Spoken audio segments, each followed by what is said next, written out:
ராம் ராம் ஜெய ஜெய சங்கர ஹர ஹர சங்கர. ஸ்ரீ குருபியோ நம. அன்பு அப்படிங்கிறதையும் இந்த பிரேமை பக்தி அப்படிங்கிறதையும் ஒன்னாவே பாக்குறா அபிராமி பட்டர்ல. அதான் அன்பு முன்பு செய்யும் தவமுடையாருக்கு உளவாகிய சின்னங்களே அப்படின்னு சொல்ற போது பக்தி அப்படின்றத அங்க அன்பு அப்படின்னு அவர் யூஸ் பண்ணுவார். அன்புங்கிறது அம்மா கிட்ட காட்டுற அன்பு வேற, அப்பாட்ட காட்டுற அன்பு வேற. அது மரியாதையோட சேர்ந்த ஒரு சற்றே கொஞ்சம் பலம் கலந்த ஒரு சின்ன டிஸ்டன்ஸோட கூடிய இதுவா இருக்கும். அம்மா என்ன திட்டினாலும் உரைக்காது. அப்பா ஒரு வார்த்தை சொல்லிட்டாருன்னா மனசு அப்படியே ரொம்ப நொந்து போயிடும். அடுத்தது அன்புங்கிறது குரு கிட்ட வரும்போது அது முழுக்க 100% மரியாதையும் பக்தியும் கலந்துதான் இருக்கு. கடவுள்கிட்ட போகும்போது ஒரு சுவாதந்திரியத்தோட கூடிய அது ஒரு பிரேமை. பகவான பலவிதமா பாக்குறவா இருக்கா இல்லையா? குழந்தையா பாக்குறவா இருக்கா, ஒரு பாலனா பாக்குறவா இருக்கா, பிள்ளையா பாக்குறவா, அம்மாவா பாக்குறவா, நாயகி பாவத்துல பாக்குறவா, இப்படி எத்தனையோ விதத்துல பகவான் பாக்குறா, பக்தி எல்லாம் செலுத்துறா. அப்படின்ற போது மேஜரா பக்திய 2 விதமா சில பெரியவர்கள்லாம் பாக்குறா. எப்படின்னா அத ஒண்ணு சொல்லுவா, அந்த மார்ஜார கிஷோர நியாயம், மர்க்கட்ட கிஷோர நியாயம் அப்படின்னு சொல்றாங்க. இது என்ன ரெண்டுக்கு என்ன வித்தியாசம்? மார்ஜார நியாயம் மர்க்கட்ட நியாயம்னா மார்ஜாரம்ங்கிறது அந்த பூனை குழந்தைய கவ்விண்டு போகிறது. வேறஸ் மர்க்கட்டம்ங்கிறது குட்டி அம்மாவை பிடிச்சிக்கிறது. ஸோ ஒரு குரு சிஷ்யானுடைய ரிலேஷன்ஷிப்போ இல்லை பகவானுக்கும் பக்தனுக்கும் இருக்கிற ரிலேஷன்ஷிப்பை பற்றி சொல்கிறது. பகவான் நம்மளை ஆட்கொண்டான்னா அது மார்ஜார நியாயம். நம்ம பகவானை சிக்கனை பிடித்தேன்னு சொல்லுவேளே நீங்கள், அந்த மாதிரி நம்ம பிடிச்சிட்டோம்னா அது மர்க்கட்ட நியாயம். மர்க்கட்டன்னா குரங்கு எப்படி கவிக்கிறதோ அம்மாவை, அந்த மாதிரி. அது கூட எத்தனையோ விதமான நமக்கு கடவுளை நிறைய கொடுத்துருக்கா இல்லையா? பெரியவாள்லாம் நம்ம 6 விதமான சமயங்களை நம்ம பின்பற்றலாம் அப்படின்னு சொல்லிருக்கிறதுல அதுல கூட இப்ப அபிராமி பட்டர் என்ன சொல்லுவாருனாக்க, அம்பாளை தவிர வேற ஒண்ணும் கிடையாது. தொதன்ய பாண்டியபியாம் அபயவரதோ தெய்வத்த கணகான்ற ஸ்லோகத்தில் இருக்கிற மாதிரி உன் பாதத்துல அடைஞ்சிடுறது பயாத்ராதும் தாத்தும் பரமபிஜ வாஞ்சா சமதிக்கம் சரண்ய லோகானம் தவகி சரணாவே வினப்பணும் சொல்ற இல்லையா ஆதிசங்கரர். உன்னுடைய பாதத்துல விழுந்தா அதுக்கு பயத்தை போக்குறதோட இல்லாத மனசுல நினைச்சதுக்கு மேல அதிகமாவே கொடுத்துடுறது. அதனால உன்னுடைய பாதம் தான் சிறந்ததுன்னு சொல்றதுனால அதே பாணியில இவரும் வீணே பலிகவர் தெய்வங்கள் பால் சென்று மிக்க அன்பு பூனேன் உனக்கு அன்பு பூண்டு கொண்டேன். நான் மற்ற தெய்வங்களுக்கு எல்லாம் அதை கொடு இதை கொடு, இதை கொடுத்தா அது கொடுக்கும், அதை கொடுத்தா இது தரும்னு சொல்றாளே, அந்த மாதிரி தெய்வங்கள் கிட்ட எல்லாம் போய் நான் டைத்தெல்லாம் வேஸ்ட் பண்ண மாட்டேன், நான் உனக்கு தான் பக்தி செய்வேன் அப்படின்னு இவர் ரொம்ப அழுத்தமா சொல்றார். அது நாராயண பட்டத்திலேயே சொல்லும் போது முதல் தசகத்திலேயே வருதுன்னு 2வது ஸ்லோகம். உலகத்தை உன்னுடைய அருள், உன்னுடைய கட்டாட்சம், உன்னுடைய தரிசனம்ங்கிறது கை மேல வச்சிருக்கிற ஒரு இது மாதிரி கனி மாதிரி இருக்கிறச்ச இதை விட்டுட்டு வேற எங்கேயாவது யாராவது போகலாம். மட ஜனங்கள்லாம் எங்கெங்கயோ போய் சுத்தின்னு இருக்காளே, நீ அப்படியே அப்படி ஒரு ஹிருதயத்திலயும் இருக்க, பராகாசம் சிதாகாசம் ரெண்டுலயும் இருக்க.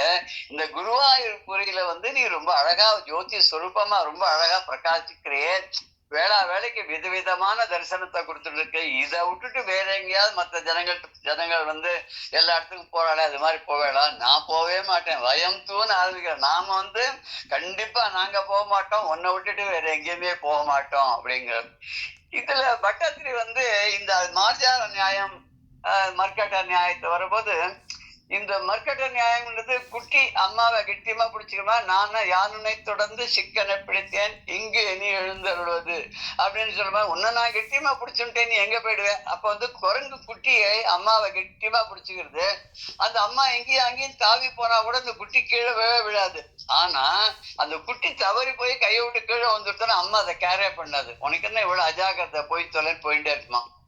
ஆனா அது மார்ஜார நியாயத்துல அந்த பூனைக்குட்டி இருக்கு இல்லையா, அது நீ என்னை பிடிச்சு, நீ பெத்தவ, நீதான் தாய், நான் உன்ன சரணம்னு அடைஞ்சாச்சு, என்னை காப்பாற்ற வேண்டியது உன் பொறுப்பு.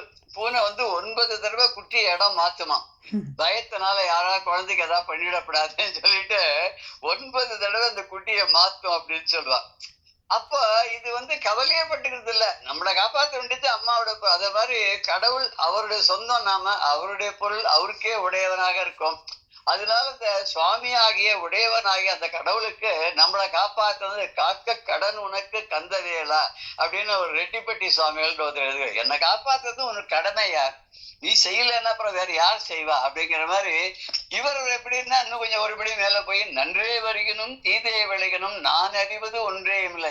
எனக்கு நல்லதுதான் வருமோ கெட்டதுதான் வருமோ எனக்கு எதுவுமே தெரியாதப்பா, ஒன்றும் இல்லை. உனக்கே பரம், எனக்கு உள்ளவெல்லாம் அன்றே உனதன்று அழைத்து விட்டேன். என்னை முழுக்க உங்ககிட்ட அப்படியே அப்சல்யூட்டா உங்ககிட்ட நான் போட்டாச்சு. இனிமே நல்லதோ கெட்டதோ எல்லாம் நீதான் பாத்துக்கணும். அழியாத குணக்குன்றே அருட்கடலைங்கிறது. எப்பேற்பட்ட நல்ல குணத்தோடு கூடிய மலை போல விளங்கக்கூடிய நீருக்கு அருட்கடல் இல்லையா? இமவான் பெற்ற கோமளமேன்னு அம்பாளை பார்த்துருவார். இமவானுடைய மகளாக இருக்கக்கூடியவளே, உன்னை நான் சரண் அடைஞ்சாச்சு. காப்பாத்துறதோ காப்பாத்தாம இருக்கிறதோ அது உன்னுடைய பொறுப்பு. நீ செஞ்சாலும் செய்யாட்டாலும் போய் எல்லாம் உங்ககிட்ட விட்டாச்சு. இட் இஸ் யுவர் டியூட்டி அப்படின்ற மாதிரி பக்தியில இது மார்ஜார நியாயம். நான் உன்னோட சரண் அடைஞ்ச அப்புறம் அதுக்கப்புறம் காப்பாத்துறது உன்னுடைய பொருள் ஒரு வேலையை தவிர உன் பொறுப்பே தவிர எனக்கு இதுல எதுவுமே இல்லை அப்படின்னு அது ஒரு நல்ல ரெண்டு விதமான பக்தி. யார் யாருக்கு எதுல பிரீத்தியோ எது சுலபமாக வருமோ அதை அவ பண்ணிக்கலாம் சொல்லி பெரியவாள் நம்ம வகுத்து கொடுத்துருக்கா. இதுல திருவள்ளுவால சொல்வார், வள்ளலார் சொல்வார், பா நீ எல்லாருடைய குறைகளையும் நீக்கி அவளெல்லாம் ஆட்கொள்ளக்கூடிய பரவஸ்து, நீ உலகத்துக்கே நாயகனாக இருக்க. எனக்கு இந்த ஞானம் அறிவு பக்தி இதெல்லாம் எதுவுமே எனக்கு தெரியாது. நான் உண்மையான பொருள் எது அதுக்கும் எனக்கு புரியாது. இப்படி இருக்கக்கூடிய எனக்கு ஞானமும் இல்லை அறிவும் இல்லை. நான் நாயை விட ரொம்ப ஒரு கீழ்த்தரமான ஒரு பிறவியா இருக்கேன். நான் அப்படி இருக்கும்போது உங்ககிட்ட ஏதோ நீ பெரியவன், உங்ககிட்ட ஒரு பக்தி பண்ணா நீ காப்பாத்துவேன் நம்பிக்கையோட நான் உன்னை சரண் அடைஞ்சிருக்கேன். இப்படி இருந்த போதிலும் எனக்கு உன்னுடைய திருவருள் ஒரு அணுல பாதியாவது கிடைச்சா போறோம்னு நான் நினைக்கிறேன். எனக்கு ரொம்ப ஜாஸ்தி எல்லாம் இல்லை, பேராசை எல்லாம் இல்லை. எனக்கு உன்னுடைய அருள்ல ஒரு அணுல பாதி கிடைச்சா கூட போதும். அது கிடைச்சிருக்குன்னு சொன்னா இந்த தேவர்களும் சரி, பிரம்மாவும் சரி, திருமாலும் சரி, இவர்கள்லாம் என் முன்னாடி வெக்கப்பட்டு நிம்பாயா? இது மாதிரி நமக்கெல்லாம் கிடைக்காது, இவனுக்கு கிடைச்சுட்டேன்னு இந்த ஒரு அணுல பாதி அந்த அளவுக்கு அருள் உன்னோட அருள் எனக்கு இருந்தாலே அவள்லாம் என்னை பொறாமப்படுற அளவுக்கு, என்னை கண்டு பொறாமப்படுற அளவுக்கு எனக்கு ஒரு நிலைமை ஆயிடும். நீ ஏன் பண்ண மாட்டேங்கிற அப்படின்னு கேட்கிற. ஞானம் என்பதில் ஒரு பொருள் அறியேன், ஞானி அல்ல நான் நாயினும் கடையன். ஆன போதிலும் எனக்கு நின் அருள் ஓர் அணுவில் பாதியேனும் ஆயினும் அடைந்தால் வானமேவி அமரரும் அயனும் மாலும் என் மனமும் வலியிலரன்றே. ஊனம் நீக்கி நல்லருள் தரும் பொருளே ஒற்றி மேவிய உலகுடைய நாயகனே அப்படின்னு சொல்லி இந்த பாடல்ல சொல்றார். அதாவது எனக்கு ஒண்ணும் கிடையாதுப்பா, எனக்கு ஞானமும் கிடையாது, ஒண்ணும் கிடையாது. நீ எல்லாருடைய குறைகளையும் நீக்கி அவளுக்கு அருள் பண்ணக்கூடியவன் அப்படின்னு மறைகள்ல இருந்து பெரியோர்கள்ல இருந்து எல்லாரும் சொல்றாளே. அப்படி இருக்கும்போது நீ பண்ணிட்டேன்னா அது எவ்வளவு பெரிய ஒரு பெருமைக்குரிய விஷயமா இருக்கும். தேவர்களும் திருமாலும் பிரம்மாவும் கூட என்னை கண்டு பொறாமப்படக்கூடிய அளவுக்கு எனக்கு ஒரு நல்ல இதை கொடுத்துருமே அப்படின்னு சொல்றாரு இல்லையா. அதுக்காகதான் அடியார்கள்லாம் நமக்கு 63 சொல்ல போல 63 நாயன்மார்களும் சரி, 12 ஆழ்வார்களும் சரி, நமக்கு பக்தி எப்படி செஞ்சு காட்டுறதுன்றதுக்கு தான் அவ ஒத்தத்தனும் ஒரு விதமான பக்தியை பகவான் இடத்த செலுத்தி இருக்கிறார்கள் நம்ம பாக்குறோம். இப்ப இந்த திருவிளையாடல் புராணத்தையும் எப்படி பக்தியை சேர்த்த இந்த ராஜா என்ன பண்றான், குலசேகர பாண்டியன் எப்படி தன்னுடைய பக்தியை தெரிவிக்கிறாங்கிறத நம்ம பார்த்தோம். அவன் இப்ப கனவுல சொல்றார், பகவான் சித்தராக கனவுல சொல்றார். என்ன சொல்றார், இந்த மாதிரி கதம்பவனத்தை திருத்தி அது பெரிய நகரமா ஆக்கணும் அப்படின்னு சொல்றார். அப்படி நகரமா ஆக்கணும் அப்படின்னு சொல்லிட்டு ஒரு மறைஞ்சு போயிடாரு. அழகான நகரமாக்கி அங்க என்ன நடுநாயகமா வச்சு நீங்க அரசாட்சி பண்ணணும் அப்படின்னு சொன்ன உடனே இவன் என்ன பண்றான், கனவுல இருந்து வெளியில வந்துடுறான். வந்துட்டு கடமையெல்லாம் முடிச்சு கொண்டு மந்திரிகளையும் முனிவர்களையும் எல்லாரையும் கூப்பிட்டு தனக்கு கனவுல கண்ட விஷயத்த சொல்றான். கனவுல கண்ட விஷயத்த சொல்லிட்டு இப்ப வந்து அவளோட என்ன மேல கொண்டு என்ன பண்ணலாம் அப்படிங்கறது அதை பத்தி தீர்மானம் பண்ணிட்டு மேற்கு திசையை நோக்கி பயணம் பண்றான்ற வரைக்கும் பார்த்தோம். அதுக்கப்புறம் அவ என்ன பண்றான்னா கதம்ப வனத்துக்கும் வந்தாச்சு, அமைச்சர்களோடய முனிவரோட வந்துட்டான். அங்க இருக்கிற பொற்றாமரை குளத்துல ஸ்நானம் பண்ணிட்டு அங்க கரையில இருக்கக்கூடிய அந்த பொன்னால் வேயப்பட்ட இந்திர விமானத்தின் கீழே எப்படி இனிதாக வீற்றிருக்கக்கூடிய அந்த சிவபெருமான் இருக்காரு, சோமசுந்தர கடவுள், அவருடைய திருவடிகளை எல்லாம் வணங்கி தன்னுடைய கைகளை தலைக்கு மேல கூப்பி வைத்து கொண்டு அஞ்சலி செய்யறான் அப்படின்றத நம்ம பார்த்தோம். நீபமா வனம் அப்படின்னு நீண்ட பெரிய கடம்ப வனம் அப்படின்னு பார்த்தோம். சமைக்கப்பட்ட அப்படின்னு செய்யப்பட்டன்னு அர்த்தம். பெரிய ஒரு மண்டபத்தை சமைத்தான் அப்படின்னாக்க ஒரு மண்டபத்தை செய்து காட்டினான், அதை செய்வித்தான் அப்படின்னு அர்த்தம். இதே வந்து சமைத்தான் அப்படின்னா உணவு, சமைத்தான் அப்படின்னா உணவை செய்தான் தான் அர்த்தம். சாதாரண நம்ம வந்து பொருள் வந்து கலோக்கியலா சமைக்கிறதுனா சாப்பாடு பண்றது அப்படின்னு நம்ம எடுத்துட்டு இருக்கோம். இங்க சமைத்தல் அப்படின்னாக்கா அமைத்தல் அப்படின்ற பொருள்ல செய்தல், செய்வித்தல் அப்படின்றதுல வரும். தடம்னா குளம்னு பார்த்தோம். இமைச்சுன விளங்கி தமை சரண் அண்ணா சரண் தமை சரண் அப்படின்னு தன்னை சரணடைந்த அதை இன்னொன்னு அங்கே இனிதாக வீற்றிருக்கக்கூடிய அந்த சிவபெருமானை பார்த்தான். எப்படி பார்த்தான்? பார்த்த உடனே எப்படி இருந்ததுன்னா, அன்பு பின் தள்ள முன்பு வந்த அருட்கண்ணீர் கல் நீர் தேக, முன்பு வந்து அருட்கணீர் தேக ஏகன்னு எடுக்கிற கண்ணீர்த்து ஏக கண்ணீர்த்து ஏக என்பு நெக்கிட வேகி விழுந்து இணையடி கமலம் பொன் புனைந்த தார் மௌலியிற் புனைந்து எழுந்து இறைவன் முன்பு நின்று சொற்பதங்களால் தோத்திரம் மொழிவான். அன்பு பின் தள்ள முன்பு வந்து அருட்கண் ஈர்த்து ஏக என்பு நெக்கிட ஏகி வீழ்ந்து இணையடி கமலம் பொன் புனைந்தார் மௌலியிற் புனைந்து எழுந்து இறைவன் முன்பு நின்று சொற்பதங்களால் தோத்திரம் மொழிவான். முதல்ல நம்ம அப்படியே இருக்கிற மாதிரியே படிச்சோம். அப்புறம் வந்து கொஞ்சம் எங்கெங்க பிரிக்க முடியும்னு ட்ரை பண்ணி அதை பிரிச்சோம். பிரிக்கச்சே நமக்கு அர்த்தம் வேறமா நல்லா புரியுது. அன்பு பின் தள்ள அப்படின்னு ஆரம்பிச்சு நமக்கு நல்லாவே புரியுது. அன்பானது பின்னேருந்து தள்ளுறது. அன்புன்னா பக்தி, அவனுடைய ராஜாவுடைய பக்தி அவனுக்கு பின்னாடி தான் அவனை முன்னாடி தள்ளுறதான் கடவுள்கிட்ட போகிறதுக்கு. அந்த இறைவனுடைய அருள் பார்வை இருக்கே, அந்த சோமசுந்தர கடவுளுடைய அழகான பார்வையானது அவன் அங்க போய் அது ஒரு சிலையாவோ விக்கிரமாவோ பார்க்கல, கடவுளாவே பார்க்கறான். நிறைய பேர் நம்ம பாக்குறோம் பகவானோட பேசுறான்டா, வரதனோட பேசியிருக்காரு வந்து கூறத்தாழ்வார்லாம். அப்புறம் வந்து இன்னும் நிறைய ராமானுஜருடைய சிஷ்யர்கள் எல்லாம் நிறைய பேர் வந்து அப்படியே பகவானோட பேசிருக்காரு. திருமழிசை ஆழ்வார்லாம் பகவானோட பேசியிருக்காரு. கடவுளை பார்த்து ஒரு இடத்துல கூட அவர் திருமழிசை ஆழ்வாரோட சிஷ்யனே இருக்கான், கணிகண்ணன். அது கூட ஒரு பாடல் நம்ம பார்த்திருக்கோம் முன்பு ஒரு சமயத்துல. அந்த கணிகண்ணனுக்காக பகவான் வந்து தன்னுடைய பாம்பு படுக்கையை சுருட்டி கொண்டு கிளம்பிட்டாராம். கணிகண்ணன் போகின்றான் அப்படின்னு இந்த பாட்டுல சொல்லுவார். திருமழிசை ஆழ்வார் வந்து சிஷ்யனே போறான், நாமத்துல எங்க இருக்கணும் அப்படின்னு சொல்லி அவரு கிளம்புறார். சிஷ்யனும் போயிட்டான், குருவும் போயிட்டான்னா பகவானும் பின்னாடியே கிளம்பி போயிடாரு. அவர் ஒரு நாள் வெளியில போய் ஒரு நாள் ராத்திரி ஒரு இடத்துல தங்கினாள். அதுதான் ஓர் இரவு இருக்கை, அதான் ஓயிருக்கை அப்படின்னு சொல்றாங்க. அங்கதான் மகாபெரிவாளுக்கு ஒரு மணிமண்டபம் கூட கட்டுக்காள் அங்க.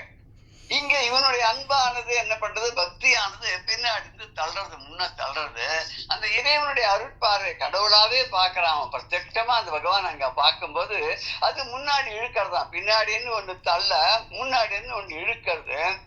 அப்படி இழுக்கும் போது அவனுடைய எலும்புகள்லாம் கரைஞ்சு உருகிற மாதிரி இருக்கான். உள்ளம் உருகான்னு நம்ம கேள்விப்பட்டிருக்கோம். இங்க எலும்புகள் கூட கரைஞ்சு, எலும்புகள் வந்து உள்ளத்தை விட கடினமானது இல்லையா? அந்த பாண்டியனுடைய உடலில் இருக்கக்கூடிய எலும்புகள் கூட உருகக்கூடிய நிலைக்கு போயிடுச்சு. உடனே கீழே விழுந்து நமஸ்காரம் பண்றான். அந்த இறைவனுடைய 2 அடி தாமரைகளையும் அந்த பொன்னால் செய்த மாலைகளை சூடிக்கொண்டிருக்கக்கூடிய தன்னுடைய மகுடத்தோடு கூடிய தலையில அந்த இறைவனுடைய பாதங்களை சூடிக்கொள்ள அப்படின்னா கீழே விழுந்தா இறைவனுடைய பாதம் கீழே இருக்கும். அந்த பாதத்துல இவன் காலை வச்சு தன்னுடைய தலையை வைத்து வணங்கி இந்த பாதத்தை தன் திருவடி, பகவானுடைய திருவடிகளை தன்னுடைய சிரம் மீது கொண்டு அப்படியே பக்தி பரவசமா இருக்கான். அப்புறம் மறுபடியும் எழுந்திருக்கிறான். கடவுள் முன்னாடி போறான், இறைவன் முன்னாடி போறான். போயிட்டு ஸ்தோத்திரங்கள்லாம் சொல்லி புகழ்ந்து பாடுறான். அவனுக்கு என்னென்னலாம் தெரியுமோ அப்பப்ப யார் யார் எந்தெந்த கவிகள்லாம் பண்ணி கொடுத்ததெல்லாம் இருந்ததோ அத்தனையும் சொல்லி பகவான அரசன் எப்படியோ அந்த வழிதானே மக்கள் இருப்பாளே, மன்னன் எவ்வழி மக்கள் அவ்வழின்னு மாதிரி அரசனும் பக்திமானாக இருந்தான்னா மற்றவாடும் அவனுடைய அரசாட்சியின் வரக்கூடிய மக்களும் ரொம்ப பக்தி உடையவாளதான் இருப்பா. இவன் இப்படி இந்த மாதிரி பக்தி முன்ன தள்ள முன்ன அந்த இறைவனுடைய அருட்பார்வை இருக்க இவன் வந்து உடம்பே அப்படியே ஒரு மாதிரி கரைஞ்சு போற அளவுக்கு உள்ளம் உருகி நெக்குருகி நினைப்படிய அப்படின்னு ஒரு பாட்டு கூட இருக்கு.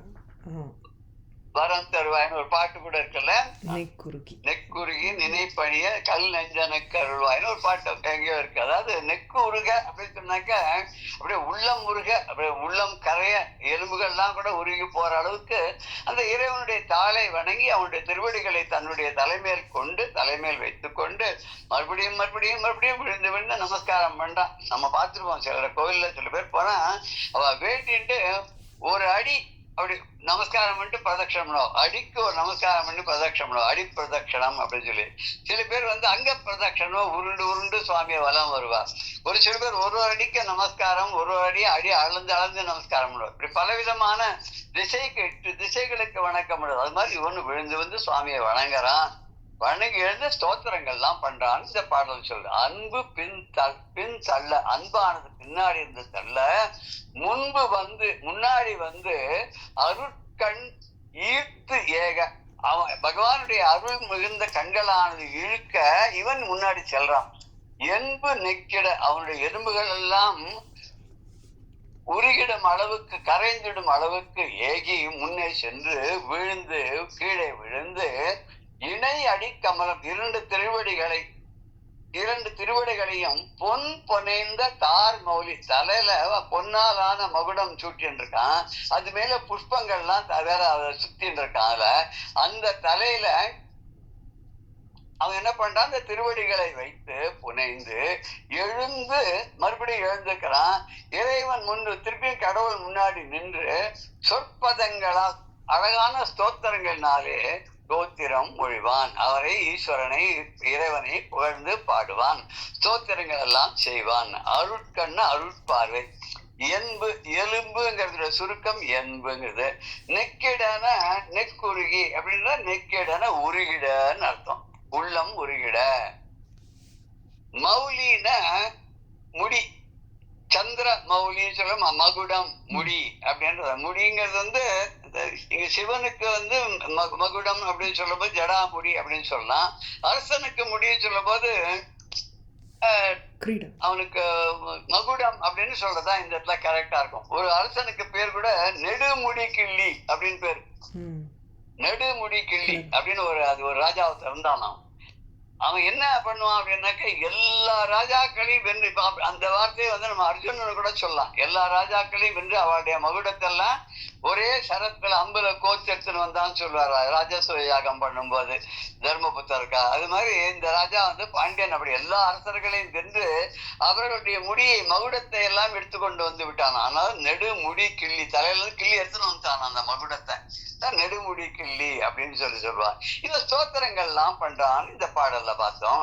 அப்புறம் எப்படி ஸ்தோத்திரம் பண்ணான் அப்படின்ற அடுத்த பாடத்தை சொல்றார். என்ன சொல்றாருன்னா, இந்த உமா தேவியானவள் பார்வதி தேவியானவள் உன்னுடைய உடம்புல பாதியாக இருந்து கொண்டு அவ என்ன பண்றா, அப்படியே உன்னோட உடம்புல பாதி எடுத்துட்டு உன்னை நீயாவே அர்த்தநாரீஸ்வரனாக நீ இருக்க அப்படிங்கிற. ஆனா அர்த்தநாரீஸ்வரன் இவர் சொல்றாளே தவிர அபிராமிப்பட்டர் என்ன சொல்வாருன்னா அர்த்த ஈஸ்வர நாரின்னு சொல்றாரு. அவருடைய ஒரு இது வந்து வேற, அர்த்த ஈஸ்வர நாரி. அவ என்ன பண்ணிட்டா அப்படின்னாக்க இந்த பகவானுடைய உடம்புல பாதி அவ வந்து பிடிங்கிட்டாளாம். எப்படின்னு தன்னுடைய அழகினாலே அந்த பகவானை வென்றதோடு இல்லாத என்ன பண்ணா, அப்படியே அவனுடைய உடம்புல எப்பவுமே ஒரு ராஜா இன்னொரு ராஜாவை வந்து சண்டை போட்டு வெற்றி கொண்டான்னா அவங்க கிட்ட இருக்கக்கூடிய முக்கியமான ஒரு பிரபலமான புகழுடன் கூடிய பொருள் ஏதாவது அதை எடுத்துன்னு வந்துருவான் அப்படின்னு சொல்லுவார். இந்த வாதாபியில சண்டை போட்டவர் வந்து கடைசியில என்ன பண்ணார், அவர் அந்த ராஜாவோட சேனாபதியாகவும் மந்திரியாகவும் இருந்தவருக்கா இல்லையா, அவர் தானே சேக்கரார் சொல்லுவா இல்லையா. அவர் என்ன பண்ணாருனாக்க வாத்தாபிங்கிற ஊர்ல இந்த புலிகேசியை வென்று அவ ஊர்ல இருந்து கணபதி எடுத்துன்னு வந்துட்டாரா. அதனாலதான் அது பேர் வாத்தாபி கணபதியின் பேரு அப்படின்னு சொல்லுவா. அந்த வாத்தாபி கணபதி எந்த ஊர்ல இருக்க, திருவாரூரா அது தெரியல, ஞாபகம் இல்ல, திருவாரூர் தான் நினைக்கிறேன். வாதாபி கணபதி தீட்சிதர் கூட பாடியிருக்காரு, வாதாபி கணபதி என்பதே இல்லையா. அந்த கணபதி வாதாபிங்கிற ஊர்ல இருந்து கொண்டு வந்த கணபதிங்கிறத சொல்ற மாதிரி இருக்கு. இவர் என்ன பண்ணார், அபிராமி பட்டர் எப்படி சொல்றாருன்னா, குறித்தேன் மனதில் கோலம் எல்லாம் நின் குறிப்பு அறிந்து மறித்தேன். நான் உன்னுடைய அப்படியே ரூபத்தை மனசுக்குள்ள வச்சுட்டேன். நீ அப்பப்போ உன்னுடைய கண் ஜாடையில காட்டுற குறிப்பெல்லாம் நான் புரிஞ்சுட்டேன். அதை புரிஞ்சுட்டு மரளி வருகின்ற நேர்வழி கண்டு வெறுத்தேன். அந்த மறைஞ்சிருந்து எவன் எப்படி வருவானோ அவனுடைய வழி எதுவோ அவன் நேரா தான் வருவானா, மறைஞ்செல்லாம் வரமாட்டான், நேரா தான் வருவானா. அவன் வரக்கூடிய வழியையும் நான் எப்படின்னு புரிஞ்சுட்டு அதை தடுத்துட்டேன். நான் அந்த வழிய நேர் வழியை நான் அவனை தடுத்துட்டேன். எப்படி தடுத்தேன் தெரியுமா, உன்னோட அருள் இருக்கிறதுனால தடுத்துட்டேன். எனக்கு எப்படி அவனை வெற்றி கொள்ளன்னு தெரிஞ்சு போயிடுத்து. நீ யாரு, எப்பேற்பட்டவன் நீ. வெறித்தேன் அவிழ் கொன்றை வேணிப்பிரான் ஒரு கூற்றை மெய்யில் பறித்தே குடி புகுதும் பஞ்சபாண பைரவியன. தேன் ஒழுகக்கூடிய சொட்டக்கூடிய கொன்றை மலர்களோடு கூடிய மாலை அணிந்து கொண்டிருக்கிறான, ஜடாமுடியோட இருக்கக்கூடிய அந்த பரமேஸ்வரனுடைய உடம்புல ஒரு கூற்றை மெய்யில் பறித்தேன். அவன் உடம்புல ஒரு பாகத்தை, ஒரு சரியான நேரிழை, அப்படி ஒரு பாகத்தை, இடப்பாகத்தை அப்படியே பறித்து என்ன நீ அவனை வெற்றி கொண்டு விட்டாய். சுந்தரி எந்த துணைவின்னு சொன்னாரோ, உன் அழகுனால அவன் என்னை ஜெயிச்சுட்டு அதுக்கு என்ன பதில் பரிசாக அவங்க நான் உடம்புல பாதியை நீ பறித்து கொண்டு வந்து விட்டாயே. பஞ்சபாண பைரவியேன, 5 பானங்களை கையில் கொண்ட பைரவியாக இருக்கக்கூடிய அம்பாளேன்னு அவர் அது சொல்ற அந்த பாடல. இங்க இவரும் அதே மாதிரி சிவனை ஸ்தோத்திரம் பண்ண போறாரு. எப்படி எல்லாம் ஸ்தோத்திரம் பண்றாருன்னு பாக்கிறோம். உமாதேவி ஒரு பக்கத்துல உடம்புல வைத்துக் கொண்டிருக்கூடிய சங்கரனே. இதுக்கு கூட ஒரு கதை உண்டு. எப்படி உமாதேவி அர்த்தநாரீஸ்வரனாக மாறினாள் அப்படிங்கிறதுக்கு ஒரு கதை கூட இருக்கு இல்லையா. ஏதோ ஒரு மகரிஷி சிவனை மாத்திரம்தான் வலம் வருவாராம், அம்பாள் அவருக்கு பிடிக்காதான். ஒரு நாள் அம்பாள் கேட்டா, என்ன இவர் இந்த மாதிரி பண்ணிட்டு இருக்காரு, இதுக்கெல்லாம் ஒரு வழி பண்ணணும் அப்படின்னு. அந்த கதை என்னது, பிருங்கின்னு ஒரு மகரிஷி, அவருக்கு பேரு பிருங்கின்னு பேரு. அவருக்கு அவர் ஏன் அவருக்கு பிருங்கின்னா, அவர் வண்டு ரூபம் எடுத்துட்டாருங்கிறதுனால அவருக்கு பிருங்கின்னு வந்தது.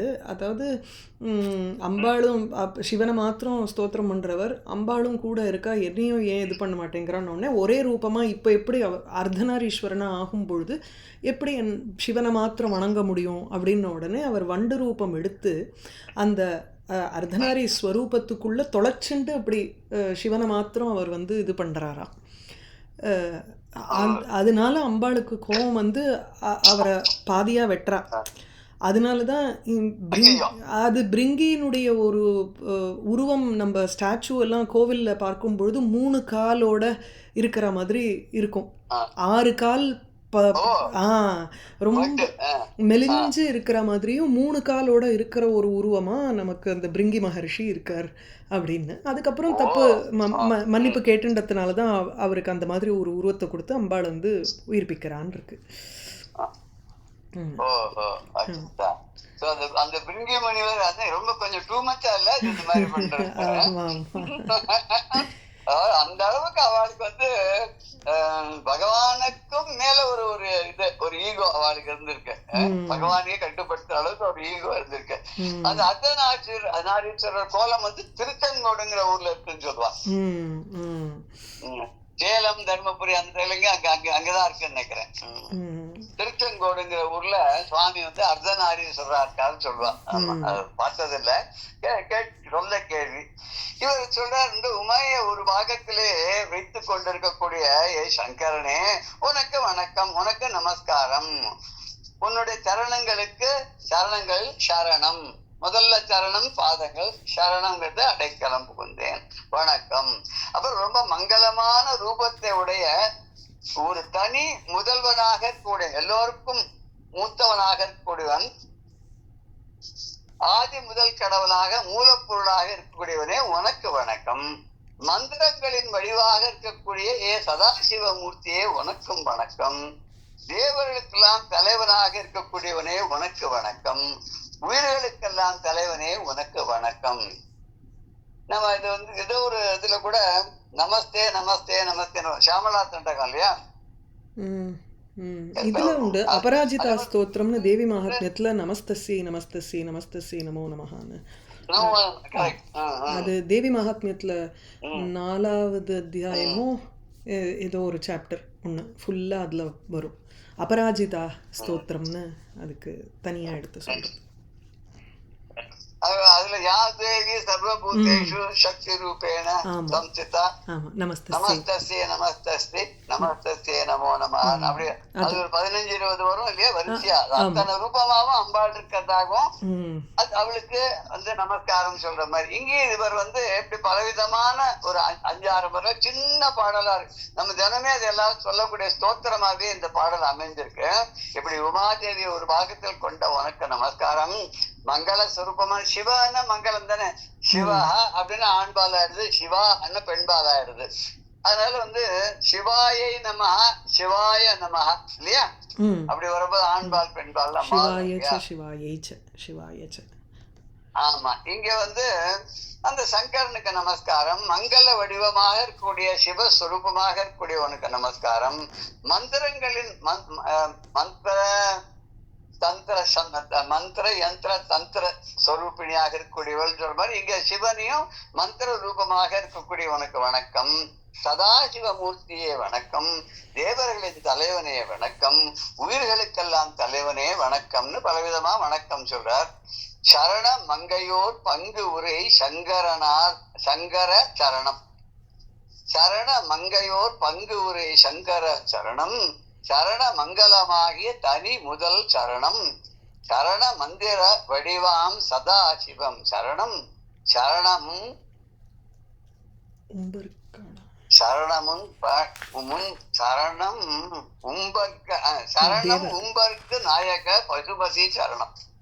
அது கரெக்டா பிரிச்சு அர்த்தமே வராது. சரணம் உம்பர்கள் நாயக பசுபதி சரணம். மங்கையோர் பங்கு உரை உமையை தன்னுடைய உடம்பிலே ஒரு பாகமாக கொண்டிருக்கக்கூடிய சங்கரா, சங்கரனே சரணம் உனக்கு நமஸ்காரம். மங்களமாகிய மங்கள ஸ்வரூபமாக இருக்கக்கூடிய தூய்மையான சுரூபமாக அப்பழுக்கற்ற ஏதமில்லாது இருக்கக்கூடிய தனி முதல் கடவுளாக இருக்கக்கூடிய எல்லோருக்கும் மூச்சவனாக விளங்கக்கூடியவனே அப்பேற்பட்ட உனக்கு வணக்கம். மந்திர வடிவமாம் சதாசிவ சரணம். மந்திர ரூபமாக இருக்கக்கூடிய சதாசிவ ரூபனே எக்காலத்திலும் மங்களமாக விளங்கக்கூடியவனே உனக்கு வணக்கம். சரணம் உம்பர்கள் நாயக. உம்பர்கள்னா தேவர்கள். உம்பர்கள் நாயக தேவர்களுக்கெல்லாம் தலைவனாக விளங்கக்கூடியவனே பசுபதி. உலகத்தில் கூடிய அத்தனை ஜீவராசிகளுக்கும் பதியாக தலைவனாக இருக்கக்கூடியவனே உயிர்களை எல்லாம் தலைவனாக இருந்து காப்பவனே உனக்கு வணக்கம் அப்படின்னு இந்த பாடல சொல்றார். சரண மங்கையோர் பங்குரை சரணம். சங்கரா சரணம். சரண மங்களமாகிய தனி முதல் சரணம். சரணம் மந்திர வடிவாம் சதா சிவ சரணம். சரணம் உம்பர்கள் நாயக பசுபதி சரணம்னு ரொம்ப அழகான ஒரு ஸ்தோத்திர பாடலிங்க நடுவுல உள்ள கொடுத்திருக்கார். பங்கு உரைன்னு ஒரு பாகத்தில் உமை ஒரு பாகனாக உடலே பவ்ய பாகத்து இறைவரும் நீயும் அப்படின்னு பட்டர் சொல்லுவார். பவ்ய பாகத்து இறைவராம். இவ போய் அந்த சிவபெருமான் உடம்புல ஒரு பாகத்தை அடைஞ்சுட்டாளாம் போய். அப்படிப்பட்ட இறைவன் அப்படின்றார். அங்க இறைவனுக்கு இவர் எப்பவுமே எது கொடுக்க மாட்டார், இம்பார்ட்டன்ஸ் அவ்வளவு கொடுக்க மாட்டார். அவருக்கு முழுக்க முழுக்க அம்மைதான், அபிராமி தான் அவருக்கு எல்லாமே. அதனால அப்படி சொல்லிடுவார் அவர். கும்பர்னா தேவர்கள். பசுபத்தின்னா உலகத்திற்குடைய அத்தனை ஜீவராசிகளுக்கும் தலைவனாக வழங்கக்கூடியவர். ஆழி ஞால மேல் ஆசையும் அமரர் வான் பதமேல் வீடும் ஆசையும் வெறுத்தவர்கன்றி மண் ஆண்டு பீழை மூழ்கி வானர் கொடு பிணிபடச் சுழலும். வான் நரகொடு பிணிபடச் சுழலும் ஏழை எங்களுக்கு ஆவதோ எந்த நின் கருணை. திருவள்ளுப்பால பார்த்தோம் இல்லையா, எனக்கு ஒரு ஞானமும் கிடையாது, அறிவும் கிடையாது, பக்தியும் கிடையாது, எதுவும் கிடையாது. எனக்கு ரொம்ப நாயினும் கடையனான எனக்கு போய் உன்னுடைய அருள்லாம் கிடைக்குமா? இந்த நீ பெரிய கருணை கடல் இல்லையா, அதனால உன்னுடைய இதுல நீ நிறைய எல்லாம் தர வேண்டாம்ப்பா, ஒரு அணுல பாதி உன்னுடைய அருளை கொடுத்தா போறதுன்னு சொல்றா இல்லையா, அது கிட்டத்தட்ட இங்க வர மாதிரிதான் இருக்கு, அந்த பாடல்லையும் இருக்கு. ஆழி ஞாலமேல் ஆசையும் அமரர் வான் பதமேல் வீடும் ஆசையும் வெறுத்தவர்க்கு அன்றி மண் ஆண்டு பீழை மூழ்கி வான் நகரோடு பிடிபட சுழலும் ஏழை எங்களுக்கு ஆவதோ எந்தை நின் கருணை. இந்த கடலால சூழப்பட்ட இந்த உலகம் முழுக்க அப்படின்னு எடுத்துட்டா சுத்தி 75% கடல் வாட்டர் தான் சொல்லுவா இல்லையா. அதான் இந்த கடலால எல்லா பக்கமும் எந்த ஒரு கான்டினென்ட் எடுத்தாலும் கடலால் சூழப்பட்டதாதான் இருக்கு. அப்படி அந்த சூழப்பட்ட அந்த உலகின் மேல ஒரு ஆசை. உலகெல்லாம் கட்டி ஆளினா கூட கடல் மேலையும் ஆட்சி பண்ணணும்னு ஆசை வருது ராஜாக்களுக்கு இல்லையா. அதனால கடலால சூழப்பட்ட உலகின் மேல இதை ஆள வேண்டும் கொண்ட ஆசையும் தேவர்களின் உயர்ந்த பதவிகளின் மேல் கொண்ட ஆசை. இப்ப அந்த காலத்து சக்கரவர்த்திகள்லாம் என்ன பண்ணா, ராஜாச யாகம் பண்றேன், அப்புறம் அஸ்வமேத யாகம் பண்றேன், 100 அஸ்வமேத யாகம் பண்ணா இந்திர பதவி கிடைக்கும், இந்த பூலோகத்தை ஆண்டது போறாது, சொர்க்கலோகத்தையும் ஆட்சி பண்ணணும், இப்படி நிறைய பேர் மட்டும் தௌஷன் மாதிரி நிறைய பேர் நம்ம பாக்குறோமே.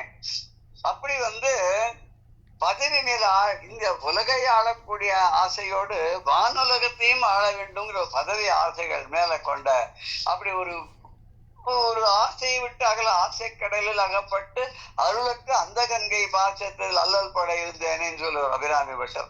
இந்த ஆசைங்கிற கடல்ல மூழ்கிட்டா கடைசியில எங்க போய் முடியும்னா அருளுக்கு அந்த கங்கை பாசத்துல தான் போய் வேணுமா. அப்படி தேவர்களுடைய உயர்ந்த பதவிகள் மேலேயும் நமக்கு ஆசை, அதையும் அடைஞ்சா தேவலை அப்படின்னு சொல்லிட்டு இந்த ஆசைகள் எல்லாம் வேண்டான்னு வெறுத்தவர்களுக்கு தவிர இந்த முனிவர்கள் மாதிரி சித்தர்கள் மாதிரி ரிஷிகள் மாதிரி எந்த ஆசையும் இல்லாதவர்கள், உலகத்தின் மீது பற்றை விட்டவர்கள், பற்றை விட்டு பற்றத்தான் பற்றினை பற்றியவர்கள், ஆசையே இல்லாத கடவுளுடைய திருவடிகளை பற்றி கொண்டவர்கள். அப்படிப்பட்டவர்களுக்கு மட்டும் இல்லாமல் பூமியை ஆண்டு இந்த உலகத்தை ஆண்டு ஆட்சி பண்ணு, அது ராஜாவாகவும் சரி மக்களாகவும் சரி இருந்து கொண்டு துன்பத்துல மூழ்கி தன்னுடைய செயல்கள்னாலேயே அந்த வினை பயல்கள்னாலேயே கஷ்டப்பட்டு சொர்க்கத்திலேயும் நரகத்திலேயும் போய் உழன்று சொர்க்கம்ங்கிற அப்படி இருக்குன்னு வச்சுட்டாலும் சொர்க்கத்துக்கு சில பேர் போவா, புண்ணியம் பண்ணுவா, நரகத்துக்கு போவா சில பேர். இல்ல இந்த பூமியில தான் அனுபவிக்கணும்னா பாப புண்ணியத்துக்கு தகுந்த மாதிரி மறுபிறவை எடுத்து நரக வேதனையோ இல்ல சொர்க்கத்திற்குடைய சுகபோகங்களையோ அனுபவிப்பார்கள் அப்படின்னு போயிட்டு சுழண்டு போயிட்டு வந்து இருக்கக்கூடிய அந்த அறிவற்ற எங்களுக்கு எமது தந்தையே, எங்கள் எல்லாருக்கும் தந்தையாருடைய பசுபதியே, உன்னோட திருவருள் கிடைக்க முடியுமா? கிடைக்கக்கூடியதா? எங்களுக்கு எப்படிப்பா கிடைக்கும்? என்ன எங்களுக்கு கிடைக்காது. பூமி மேல ஆசையும் சரி, வான உலகத்தின் மேல இருக்கிற ஆசையும் சரி, எல்லாவித பொருள்கள் மேலும் ஆசையை விட்ட முனிவர்களுக்கும் ரிஷிகளுக்கும் அல்லாமல் இந்த துன்பத்திலே விழுந்து கொண்டிருக்கக்கூடிய ஆசையை விடாது எங்களுக்கு எப்படியப்பா உன்னுடைய திருவருள் கிடைக்கும் அப்படின்னு அந்த ராஜா கேட்கிறார். சுவாமியை பார்த்து கேட்கிறார், நமஸ்காரம் பண்ணி பகவானை பார்த்து, அப்பா எனக்கு எப்படிப்பா கிடைக்கும், ஆனா எனக்கு கிடைச்சிருக்கேன்னு பின்னாடி சொல்ல போற, உன்னோட தரிசனம் எனக்கு கிடைச்சிருக்கு அப்படின்னு சொல்ல போற. இங்க ஆழி ஞாலமே, ஆழின கடல், ஞாலமே ஆழிசூழ் கடல், ஆழிசூழ் உலகமெல்லாம் பரதனை ஆள நீ போய் தாழினும் தடைகள் தாங்கி தாங்கரும் தவமேற்கொண்டு பூழிவெம் காணம் நன்னி புண்ணிய துறைகளாடி 7 ஆண்டில் வா என்று இயம்பினன் அரசன் என்றார்னு கம்பர் கம்பராமாயணத்தை சொல்வார். கைகையை ராமனை கூப்பிட்டு வந்து ராமனுக்கு சொல்றார். தசரதர் அப்படியே படுத்துருக்காரு, என்ன ஆச்சு அப்பாக்குன்னு. அப்பாவுக்கு உடம்பு சரியா இல்ல, அப்பா அவங்ககிட்ட சொன்னார். அப்பா சொன்னார்ல, ராஜா சொன்னார், அரசன் சொன்னார். என்ன சொல்றான்னா, ஆழிசூழ் உலகமெல்லாம் பரதனே ஆள, இந்த கடல் சூழ்ந்து அந்த உலகம் முழுவதையும் பரதனே ஆள ஆசை அதுலயே அங்கே இருக்கு. அதுதான் இங்க சொல்ற, ஆழி ஞானமே ஆசையும். இந்த உலகத்தை எல்லாம் பரதனே ஆள நீ எங்க போகணும்னு தாடிரும் தடைகள் தாங்கி தவமேற்கொண்டு பெரிய ரிஷிகள் மாதிரி ஜடாமுடியோட போய் காட்டுக்கு போய் பூழி வெண்காணம் நன்னி, ரொம்ப கொடுமையான மிருகங்கள்லாம் நிறைந்த கட்டங்கள் துன்பங்கள் நிறைந்த அந்த கானகத்துக்கு காட்டுக்கு போய் புண்ணிய துறைகளாடி, அங்க இருக்கக்கூடிய புண்ணிய நதிகள் குளங்கள் இதெல்லாம் நீராடி 7 ஆண்டில் வான் 7 14 வருஷம் 7 2 7 14 வருஷம் 7 வாழ்ந்து இயம்பினன்னு அரசன் என்றாள். ராஜா சொல்லியிருக்காரு நீ போயிட்டு இதெல்லாம் பண்ணணும். இங்க ஆழிசூழ் உலகம்ன்றதுதான் இங்கதான் ஆழி ஞானமே. இந்த கடலால் சூழப்பட்ட உலகின் மேல ஆசையும் அதுல வச்சு ஆசை. இப்ப நிறைய கண்ட்ரிஸ் அப்படித்தானே பண்றா. முதல்ல ஒரு சின்ன நாடு, அப்புறம் அதை கொஞ்சம் கொஞ்சமா விரிவாக்கிறதுக்கு அக்கம் பக்கத்துல இருக்கிற நாடுகள்லாம் அப்படி பிடிக்கிறது, சண்டை போட்டு பிடிக்கிறது ஒரு வகை. இன்னொன்னு இஷ்டத்துக்கு உள்ள போய் கல்ல நகர்த்தி போடுறதுன்னு சொல்லுவா. கிராமத்துலாம் என்ன பண்ணா, ரொம்ப நாளைக்கு கிராமத்துல நிலம் இருக்குமா, இவன் பார்க்காத எங்கேயோ பட்டணத்துல இருந்துட்டு 5 வருஷம் கழிச்சு போனான்னா பக்கத்து நிலத்துக்காரன் வந்து அந்த வேலியை போய் தள்ளி வச்சிருப்பானாம். ஒரு 5 அடி 2 அடி 3 அடி வருஷம் ஒரு அடியா நகர்த்திண்டே வருவான். இவனுக்கு என்னடா 10 ஏக்கரா நிலம் இருந்தது, 10 வருஷம் கழிச்சு போய் பார்த்தா 5 ஏக்கரா நிலமா இருக்கும். அது கல்லு தள்ளி போடுறது. அது மாதிரி இங்கேயும் என்னன்னா, இங்க அழிச்சூழ் உலகத்தெல்லாம் ஆள்றதோடு இல்லாத தேவர்களுடைய உயர்ந்த பதவிகள் மேலேயும் ஒரு ஆசை. அதையும் கொண்டு அமரர்வான் பதம் மேல் வீடும் ஆசையும். அமர்கள் தேவர்களுடைய வானத்தில் இருக்கக்கூடிய அந்த தேவர்களுக்காக அவளுக்கு மேல பதியாக இருந்து கொண்டு அவளுடைய பதவிகளை எல்லாம் அடைந்து அங்கே வாழக்கூடிய ஆசையும். வெறுத்தவர் கன்றி இதையெல்லாம் விட்டவாளுக்கு இல்லாமல் அதையெல்லாம் அந்த ஆசைகள் எல்லாம் மறுத்தவர்களுக்கே அல்லாமல் இந்த பூமியை ஆண்டு கொண்டு பீடை மூழ்கி வான் நரகோடு பிணிபட சுழலும். இங்க மண் ஆண்டு இந்த பூமியை ஆண்டு இதுல இருக்கக்கூடிய துன்பங்கள், பீடைன்னு துன்பங்கள் இதுல மூழ்கி வான் நரக, வானம்னா சொர்க்கம், நரகம்னா நரகம். இந்த சொர்க்கத்திலையும் நரகத்தையும் மாத்தி மாத்தி போய் எங்க சுழன்று பிணிபட துன்பப்பட்டு சுழன்று இருக்கக்கூடிய ஏழை எங்களுக்குன்றத ஏழை எங்களுக்கு அப்படின்னு அந்த சந்தியில தமிழ் அப்படி பண்ணிருக்கா. ஏழையாக எங்களுக்கு, எளியவர்களாக எங்களுக்கு, அதாவது எங்களுக்கு அறிவற்ற எங்களுக்கு. இங்க ஏழைன்னு புத்திசாலித்தனத்துல ஏழையாக இருக்கக்கூடியவர். புத்திசாலித்தனம் இருந்ததுன்னா நம்ம என்ன பண்ணுவோம், இந்த ஆசையெல்லாம் விட்டுட்டு நம்ம வந்து பகவான்கிட்டயே ஆசையை வச்சு பெரிய பதத்தை அடைய வேண்டும் தானே முயற்சி பண்ணுவோம். அது இல்லாத நம்ம சுத்தி சுழண்டு வரோங்கிறதுலயே நமக்கு அறிவு இல்லையான்னு தெரியுது இல்லையா. அதான் சொல்ற, கட்டுண்டு உழலுகின்ற அறிவற்ற எங்களுக்கு, ஏழை எங்களுக்கு ஆவதோ, எங்களுக்கு கிடைக்குமோ, இது நடக்குமோ, இது நிறைவேறுமோ, எந்தை நின் கருணை எங்களுக்கெல்லாம் தந்தையாக வீற்றிருக்கக்கூடிய உலகத்தில் உள்ள அண்ட சராச்சரங்கள் அத்தனைக்கும் தந்தையாக இருக்கக்கூடிய உன்னுடைய கருணையானது சுலபமாக எங்களுக்கெல்லாம் கிடைச்சிடுமாப்பா? கிடைக்காது. அந்த ஆழி ஞானம் கடலால் சூழப்பட்ட உலகம். வான் பதம் தேவர்களுடைய பதவி, அதாவது இந்திரலோகத்துல இந்திரனுடைய பதவி. மண் ஆண்டு இந்த பூமியை ஆட்சி செய்து. வான் நரகு அப்படின்னா வானமும் நரகமும், சொர்க்கமும் நரகமும் அப்படின்னு. ஒண்ணு அடுத்த பாடலுக்கு போறார். என்ன சொல்றாரு அடுத்த பாடத்துல, இந்த வேதங்கள் எல்லாம் இருக்க இந்த பகவானுடைய ஒரு இதை தொடரணும்னு நினைக்கிறதான். பகவான் எப்படிப்பட்டவர், அவர் எப்படிப்பட்ட ரூபத்தை உடையவர், அவருடைய அளவு என்ன அப்படின்றதெல்லாம் பார்க்கறதுக்காக வேதம் வந்து முயற்சி பண்றதா. என்னன்னோ சொல்லி அது வேதம், வேதத்தினுடைய அந்தமாக இருக்கக்கூடிய வேதாந்தம் என்று சொல்லக்கூடிய உபநிஷத்துக்கள் இதெல்லாம் பகவானை தொடரணும், அட்லீஸ்ட் பாதத்தையாவது தொட்டுடணும்னு நினைக்கிறதா. மதங்கள்லாம் ஏன் மேல் நோக்கி அந்த காலத்தை வளர்ந்ததுன்னா, மேல போக போக பகவான் அங்கதான் இருக்கான், அவனுடைய பாதத்தை பார்க்கலாமே தொடலாமே அப்படின்றதுக்காக போறதுன்னு சொல்லுவார். இங்க அந்த அப்படியாவது அவனுடைய சரணத்தை தொடணும் அப்படின்ற ஒரு சபதத்தை ஏத்துண்டு இந்த வேதத்துடைய முடிவான உபனிஷத்துக்கள் எல்லாமே என்ன பண்றதுன்னா, ஒன்ன தொடணும், உன்னுடைய பாதத்தை தீண்ட வேண்டும் அப்படின்னு சொல்லக்கூடிய அந்த தன்மையுடையவன் நீ. வேதங்களாலேயே உன்னை வந்து பரிபூர்ணமாக விவரிக்க முடியவில்லை. வேதமே காணாத நீ வந்து ஆரம்பமும் முடிவையும் உடையவன் நீ.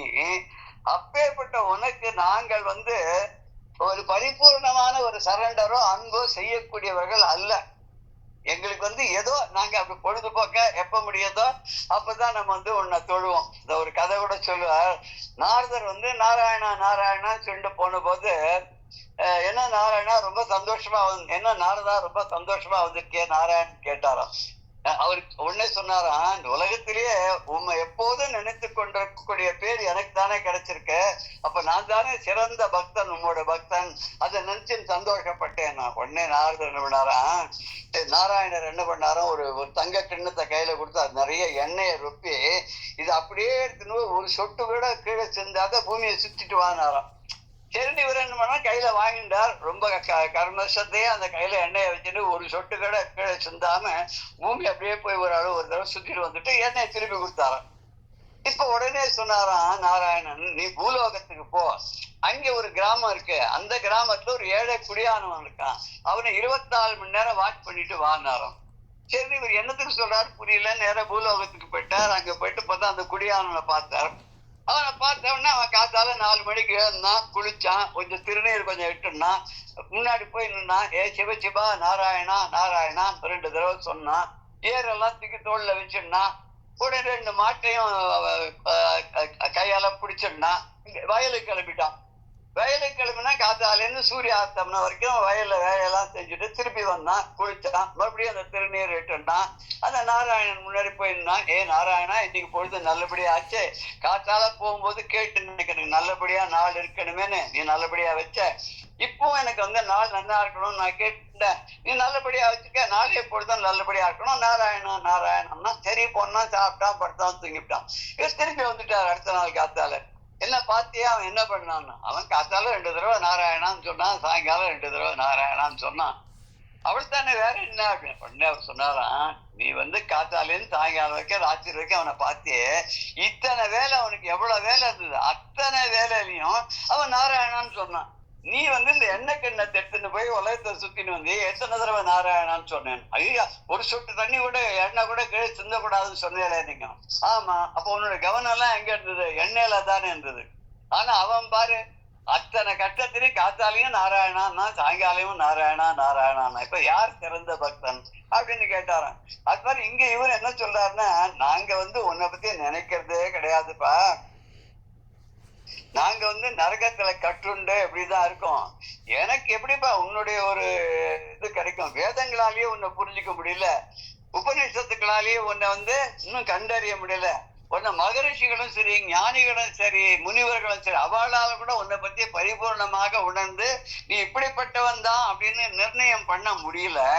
அப்பேற்பட்ட நீ உனக்கு அன்பு பண்றதுங்கிறது எங்களுக்கு அளவுல கம்மி தான். அப்படிதான் கூட நீ எங்களுக்கு அன்பு பெருக அருள் பண்ணுகிறாயே, உன்னுடைய கருணை எப்பேற்பட்ட கருணை! என் குலம் முழுவதையும்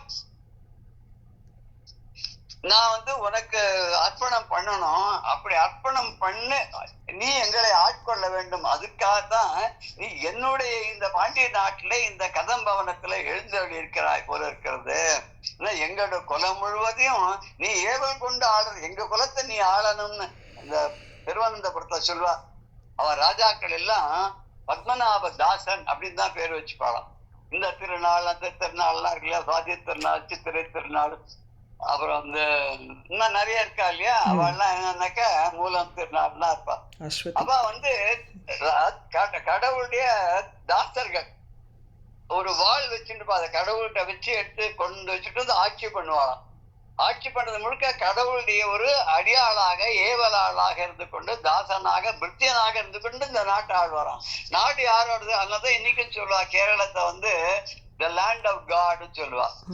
அது கடவுளுடைய ராஜ்யம். அவ யார் ஆட்சி பண்ணாலும் சரி, அதுக்கு பேர் திருவனந்தபுரம். அதுக்கு கடவுளினுடைய கேரளா கடவுளுடைய நாடு அப்படின்னு சொல்லுவா. அந்த கடவுளுடைய நாட்டை இப்படி ஆளக்கூடியவன்.